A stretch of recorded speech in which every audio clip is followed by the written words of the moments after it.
A recent survey by the National Association of Realtors revealed that in 2021, 82% of home sellers did this one thing. I'm here to tell you today, do not do what 82% of home sellers did last year. Hi, I'm Bob Woolverton. I'm with Pure Real Estate in Bellevue, Washington. Here on YouTube, I'm known as your Northwest Realty Advisor. When we come back after this short break, I'll tell you exactly what that one thing is and hopefully persuade you to not follow the crowd.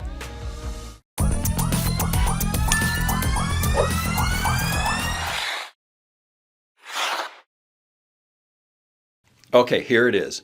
According to a survey by the National Association of Realtors in 2021, 82% of home sellers only interviewed one real estate agent to sell their home.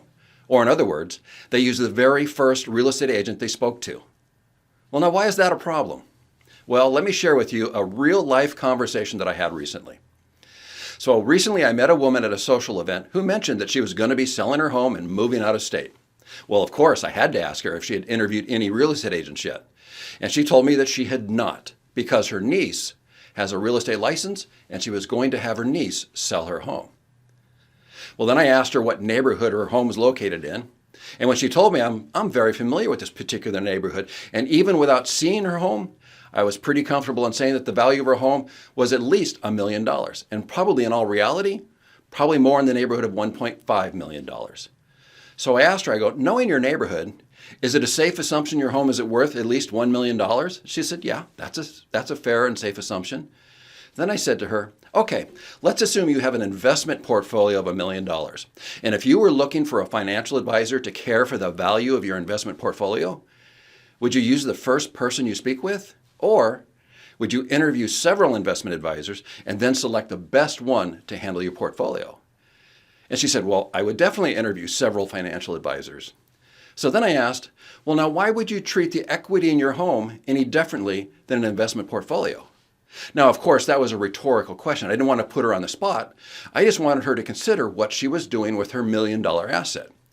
Now, I knew at this point this woman was probably thinking to herself that I'm just being sleazy and trying to get her business, and that wasn't the case at all. I was giving her this information for her personal benefit. So I told her, I said, I'm not going to give you my business card, and I'm not sharing this information with you trying to get your business. Matter of fact, don't call me. But I'm suggesting you should interview at least 3 real estate agents and then pick the best one. And include your niece in those 3.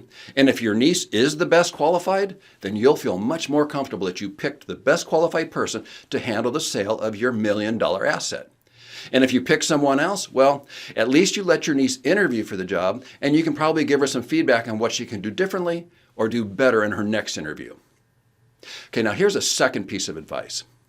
If you are doing interviews of real estate agents, and the agent you're interviewing at the moment attempts to get you to sign a sales contract before they leave your home, that is a red flag warning. When I do a listing presentation, I never even bring a sales contract with me. If you say you want to use me as your representative, you should still feel that same way if I email you a sales contract an hour or 2 later. I will never try to pressure you into signing during the interview, or try to catch you during a moment of weakness, or take advantage of your desire to avoid an uncomfortable situation.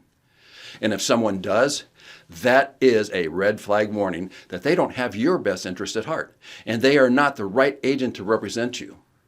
That is one of the many things that differentiates me from other real estate agents. I invite competition. I want you to interview at least 3 real estate agents for the job of representing you in the sale of your home. And if I don't earn your business during my interview, then I don't deserve your business, just like any other job interview. I always tell people they should interview at least 3 real estate agents. And of course, if they live in the greater Seattle area, one of those 3 agents should be me. I am the one agent who invites competition. Well, that music means we're out of time for today. I hope you found value in today's video. If you did, you already know the routine. Like, subscribe, and ring that bell. And don't hesitate to share this video with your friends if you think it'll be useful for them.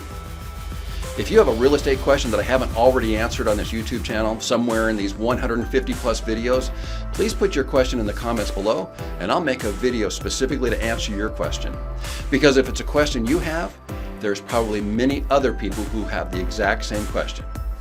And if you'd like to contact me, of course, my contact information is in the description below. I'm Bob Woolverton. I'm with Pure Real Estate in Bellevue, Washington. Here on YouTube, I'm known as your Northwest Realty Advisor. I'm the one real estate agent who invites competition. I'll look forward to seeing you right here next week with a new video.